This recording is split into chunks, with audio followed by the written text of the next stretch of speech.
Hello, everyone. My name is William McKinnon, and today I'm going to do my Module 8 teacher back video called Resolving Pushback, Objections, and Misunderstandings. I actually thought this was one of the most useful modules we've covered because almost everyone will deal with objections at some point.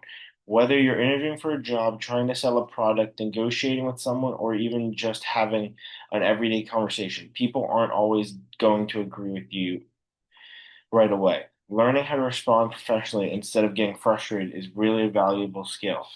Before this module, I honestly thought objections usually meant things were going badly. Now I've come to realize that objections are actually a normal part of conversations where someone has to make a decision. The biggest takeaway from this module is the objections are really just questions.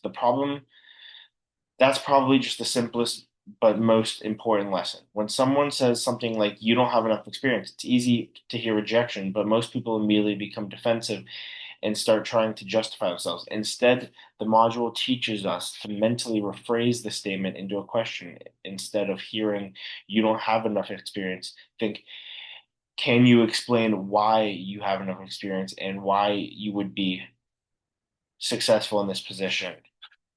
That's the huge difference. The same thing happens in sales. If someone says your price is too high, you're usually not saying they definitely won't buy it. Instead, they're asking for you to explain why the product is worth the money that you're asking for. Thinking this way helps keep you calm because you don't treat objections like attacks and start treating them as opportunities to explain yourself better. I think that's the mindset that can help way beyond business classes. Understanding the why. The next important concept is understanding why someone is objecting. One thing the module emphasizes is that the first objection someone gives you isn't always the real issue. For example, imagine you're interviewing for a job and the interviewer says your salary expectations are too high. That can mean several things.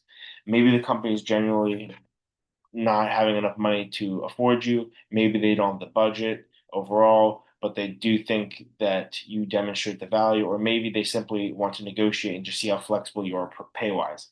Those are three completely different situations. The same thing happens in sales. If someone says your product costs too much, maybe they truly can't afford it, or maybe they don't understand everything that's included, or maybe they have another concern like trust and they're using price as an excuse.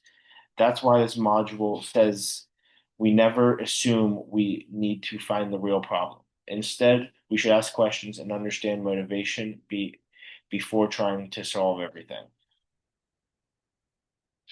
Once someone gives an objection, the first thing you should do is restate it. Basically, we should just repeat it back in our own words. For example, if an interviewer says they don't think we're the right fit, we might respond by saying, so you're concerned that I haven't had enough experience or skills for this position. Doing that accomplishes a few things. First, it proves that we were actually listening. Second, it makes sure we understood them correctly. And third, it gives us a couple seconds to organize our thoughts before answering and making it not seem like we're just sitting there overthinking.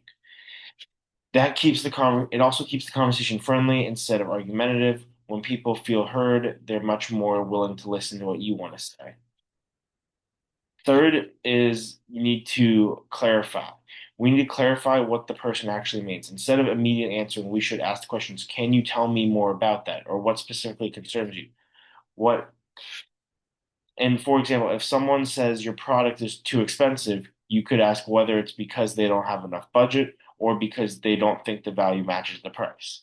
Those are very different problems. Problem, if you answer the wrong problem, your response probably won't help. That's why clarification is such an important thing to have. Only after you fully understand the concerns should you actually answer it. Your response should directly address whether the issue is the other person or yeah, your response should directly address whatever the issue the other person has raised. If you've worried about experience, explain how you previously experienced prepare you. If they're worried about price, explain the value that they're receiving. If they're worried about trust, give examples of your credibility. After answering, don't just move on. The module says we should verify that our response actually helped them solve their concern. So you should ask, did this answer your question or does that address what you were concerned about? This gives them one last opportunity to bring something up. while you're talking. Overall, I think this module is very useful because it changes the way we think about difficult conversations. Instead of using objections as rejections, we should consider them opportunities.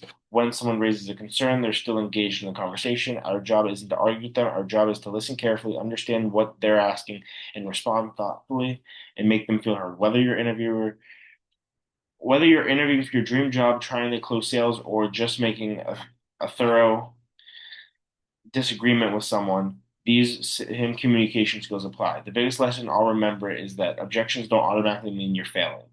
If we stay calm, ask questions, actively listen, and respond respectfully, we'll usually have much better conversations and much better outcomes. Thank you for listening.